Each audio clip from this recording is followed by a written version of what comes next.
at Dubai. It's chapter 2 in the India versus Pakistan rivalry.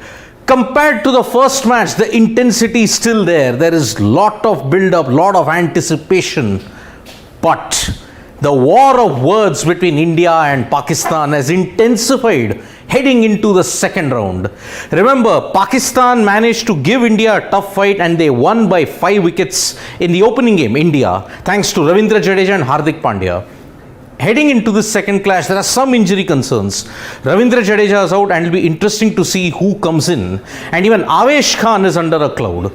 On the other hand, Shahnawaz Dani has been injured and he will miss the game against India because of a side strain. Who replaces him, Hassan Ali or Mohammad Hasnain, remains to be seen. But already the war of words has begun in the last couple of days, folks, especially from the Pakistan side. Not a great T20I batsman, Virat can never become Sky or Rohit. This is one of the statements that has been given by former Pakistan wicketkeeper and captain Rashid Latif. There was criticism on Virat Kohli, like he can never be as aggressive or he does not have that range of shots as compared to Rohit or Sky. But folks, you have to understand one very basic thing. Virat's average in T20Is is 50. However, his strike rate is in the range of 130 to 135. Is that acceptable? Rashid Latif's statements might be slightly off the mark. I will just use the word very, very politely, folks, because we are on air. It's a platform. We have to have decorum. Very, very politely, I can say perhaps he's off on the average factor. But see, Virat can never become Sky or Rohit. See, Sky is different, Rohit is different. Virat has his own unique match-winning ability. So why should there be even comparison? Style of play for Sky and Rohit is totally different. Virat's style of play is totally different. He mentioned, even in the interaction that he had with the official BCCI channel, that my role is to build the innings, stabilize the innings, ensure that I make partnerships. That is Virat Kohli's main function, key job description, as I may say, KRA, key responsibility area for Virat Kohli in the Asia Cup. Virat can't do that. MS compensated slow innings by hitting sixes. Virat Kohli, if he gets stuck, then he does not know how to accelerate. That was also the criticism leveled by Rashid Latif. In the past, we have often seen Virat Kohli has struggled with his strike rate. In the IPL of 2022, he did struggle. But in the glimpse that he had against Hong Kong, he hung in for 30-35 balls and then he accelerated. Even Surya Kumar said that if you hang in on that wicket, you can catch up. Because in the next 10 to 20 balls, he scored at a strike rate of over 200. MS compensated slow innings by hitting sixes. Okay, MS Dhoni may have hit sixes. Agreed. But towards the fag end, Dhoni's template of taking the innings deep backfired. It happened in 2019, folks. The top order was blown away. Jadeja and Dhoni got India close in that semi-final game against New Zealand. When Jadeja went 31 were needed of 12 balls, Dhoni had taken the game really deep. He wanted to accelerate, got going with a 6 of Lockie Ferguson. But as we saw 2 balls later, tragedy, he was run out, India were eliminated and Dhoni never played international cricket after that. So the template of MS Dhoni, to compare it with MS Dhoni and Virat, is again way off. Why? MS Dhoni batted in a certain position, he had a template of taking the innings deep. Virat doesn't do that. Virat is an anchor and he's often said that the likes of the Fab Four, Virat Kohli, Steve Smith, Kane Williamson, Joe Root, they are not T20 match winners. Agreed that out of the Fab Four, 3 have a very, very, you may say, underwhelming T20 performance. But Virat has won you games with the bat. 82 against Australia and Mohali 2016. That golden summer of 2016, who can forget that? 2017, 2018, 2019, even in 2021, he averaged 74. So there is a template which works for Virat, there is a template which does not work for Virat. Same with MS Dhoni. There was a template which worked for him. On other occasions, it did not work for him. Now, after Rashid Latif, there was a statement by former Pakistan captain Mohammad Hafiz in one of the shows that he did on the national broadcaster in Pakistan.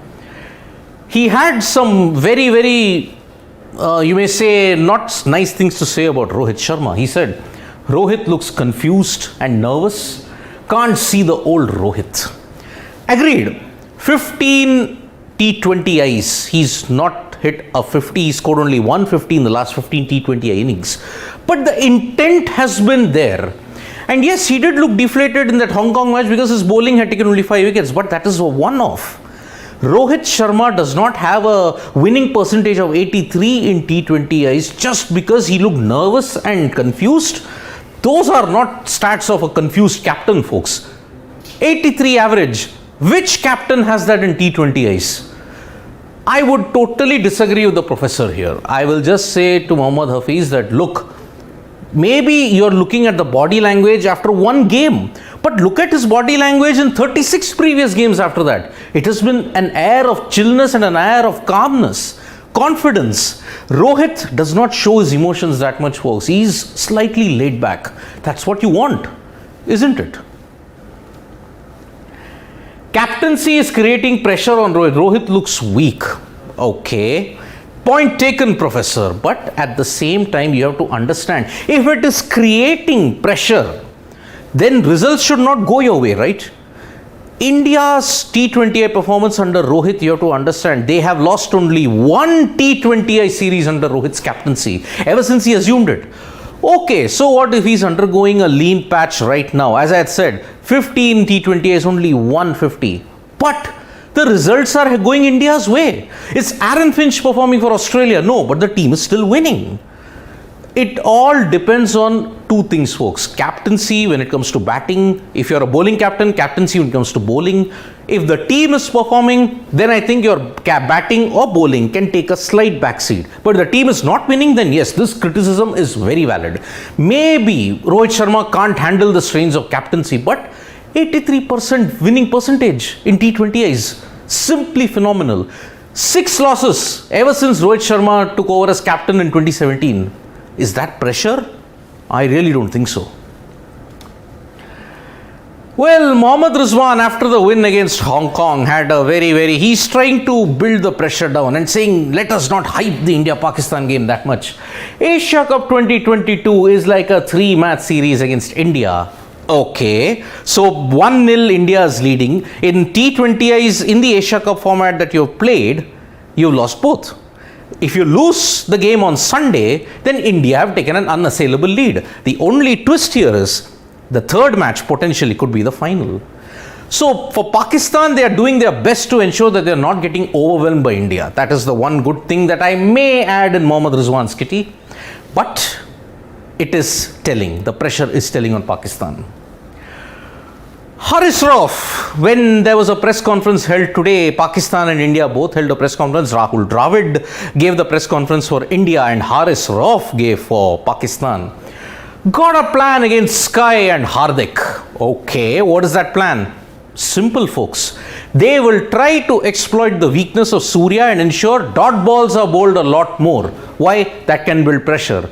But does Hardik Pandya get does he buckle under pressure? He's as calm as ever. And remember, 7 of 5, he hit a calm 6, he knew, just that one shrug. I have to hit a 6 to win it. He did it. And see what happened. Haris Rauf is trying that gamesmanship tactic that, okay, we have got plans. Let's keep those plans. Execute, build pressure, bowl more dot balls. No mention of taking their wickets cheaply though. Has the game been defeated right there? Maybe. So India versus Pakistan, we all expected that there will be plenty of war of words. I mean, there is a state of war on many occasions when it comes to cricket. War of words is just a side product of India versus Pakistan clashes. Perhaps that is what makes this contest a lot more intriguing. Some, it may put them off, some, they may just not care. So Rahul Dravid himself, rather than focusing on the opposition, we try to focus on what we want to do good. That is one of the key takeaways in that press conference that he said. So maybe India are probably not ruffled. It is Pakistan who are making the most noises at the other end. Thank you so much, folks, for listening to this live. We'll be back for the Afghanistan versus Sri Lanka game as well. And tomorrow, Chapter 2, India versus Pakistan, Asia Cup 2022. Press the like, comment and share button. We are also on Facebook, Twitter and Instagram.